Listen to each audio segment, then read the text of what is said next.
Urtean zeharreko 8. domeka honetan, Karismaren atarian, gaurko irakurgaiak bihotzaren oparatasunaren barri emoten dago hauak.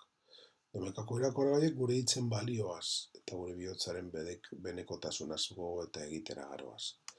Gure hitzek eta gure ekintzek gure barruan dagoan agertzen dabela dinosko Jesusek. Evangelioan plantak egin geinkez, baina azkenean gure ahokak eta gure ekintzak zelatu egiten gaituen. Bizitzaren arragoa. Lehenengo irakurgaian ikusten dugu bi idei bat. Labean probatzen da eltzegiaren ontzia, hau da, zailtasuna datozenean ikusten da benetan zerez egin da gauzan. Frutuak erakusten da zuhaitzaren azkuntza, hau da, gure ekintzen agertzen dabe, gure barruan landu duguna. Gure buruari iruzur geinkeo txarkeria hendirik egiten ez dugulako. Pertsona garara pentsatuz, baina ze frutu emoten dugu gune egun, ze berba ataraten da gure ahotik presionatuta gozanien, zelan hitz egiten dugu beste ez. Esaten dugunak bere izten gaitu.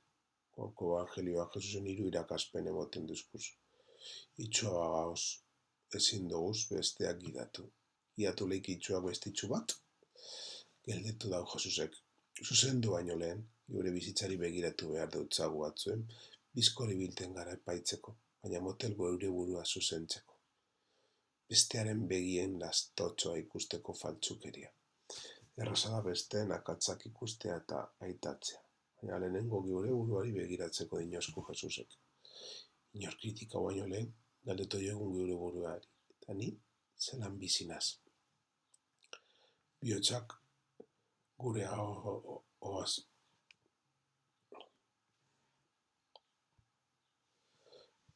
Pertsonak onak, gure berbak, korrotos eskortuzunak eta bekaizkeriak egon ezkero, gure berretan agertu da guzti hori. Jangoikoaren maitasuna, ezbeteta egon ezkero, gure berbak ezigarri eta masustagarri izango dira besteentzat.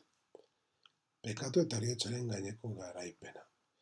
Bigarren irakurgaian San Paulok sekulako egia gogoratu duzku. Kristok heriotza garaitu dau eta garaipena eman duzku. Gure bizitza betikorratasunari begira dago. Hau benetan sinisten badago, zela bentzi gaitekez gorrotuan, arrokeriaz beteta edo berbairan garangarriak esanez. Berpizkundearen sinesteak itxaropenez bizitzera, eta bihotza aldatzera garoaz. Gure hitzak eta ekintzak jainkoak emoten duzkun bizi barriaren agerpen izan daitezen. Berrikusi daigun, gure hizkuntza eta hizkera, gure berbakazera ikigala baurtu egiten dugu.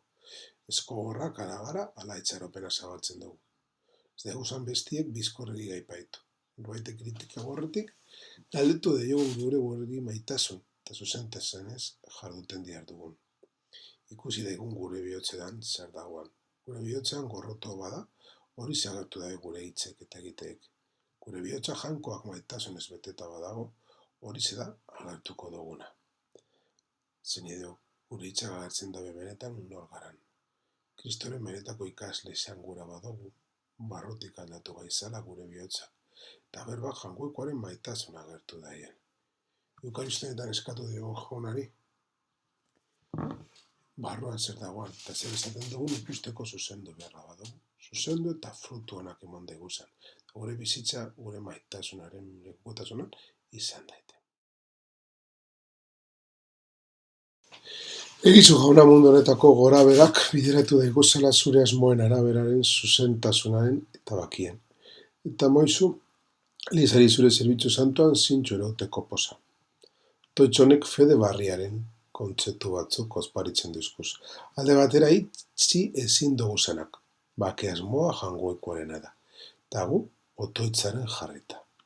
Horretara, iristeko gai izan behar dugu. Izan behar jangoikoaren gati bakarri dator perfektua dan guztia. Horrekotik hasten dan aurrerapen bakarra munduarena da. Jangoikoaren gandik datorren bakerantz, perfektu hori, jangoikoaren desionon harritzen dana da. Jarraitu behar dugun bide horretan, jangoikoaren ganako konfiantzaz bizi behar dugu. Jainkoak maitatu eta bide honi jarraitza deituak gariala. Jakitearen posez. Jarrai deiogun otoitzean nahiari eta izan gaitezan baketresnak. Jaungoikoarentzat eta gure bizitzako une guztietan. Hoi jainko zugandik hartu doguz, doai honek eta guk eskinirik, gu guztion zerbitzuaren seinaletzat oinartzen dozuz egizu, gure zimentoben txata hartzen dozun eskaintza honek ekarri digula betiko saria. Otoitxo honek barriz be, jaungoikoarenak, berarenak diran jasotzen dugu doainak dondik datozen gogoratzen duzku. Eskaintza bat da sorkuntza, eskoa dala, eta beraz jasotzen dugun doaina da gure bizitzan zaintzen, saiatzen garala. Eta hone batean gure bizitzan eta edo ospakizun berean erakusten dugula. Hau da inoiz osotzen ez dugun ideia. Eta horrezagatik behar dugu jaungoikoaren errukia. Jaungoikoarik datorren grazia. Ibiltik jarraitzeko eta doaian hau eskaintzeko gai izateko.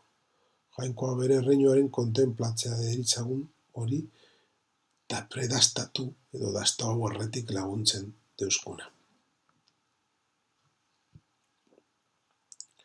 Zure semearen odolaz eta Espiritu Santoen indarrez barriro batu nahi izan dituzu zeugana, pekatuak sakaboniterik eukasan zure seme-alabak. Holan zure herriak irutasun santoren indarrez etaren antzera bat eginda. Argi erakusten dutxo munduari zer dan eleizia, Kristoren gorputza, eta Espiritu Santoen egoitza, zeuren horribako jakituraren gorezpenerako. Urtean zeharreko Domekako 8. prefazio, eleiza irutasunaren indarraz eta antzera bat egina. Prefazio honetan aurkitzen dugu ez gariala alkartzen errazoi propio kaitik, baizik eta deitzen gaituela. Barriro alkartzen garela dino. Biera hau gutako bakoitzaren berrespenerako da. Eta hau Kristoren eta Espiritu Santoren lana da jaungoikoaren oparia eta guk hartu behar dugu. Harrera egiteko komunioan bizi behar dugu. Irutasunaren irudiko konplikau dagoana. Eta gure bizitzean biziko dugun komunio hori. Jaun hartze hori eta irutasunaren irudi hori jaungoiko agutako bakoitzaren dauan presentzaren lekukotasuna da. Bibliako lehen distipulen lekuko izan behar dugu. Lehen distipulen lez lekuko izan behar dugu. Alkar maite daben lez begiratuz. Jaungoikoaren hitzak apurka, eraldatzen gaituela. Erakostako daukagun bide bakarra da.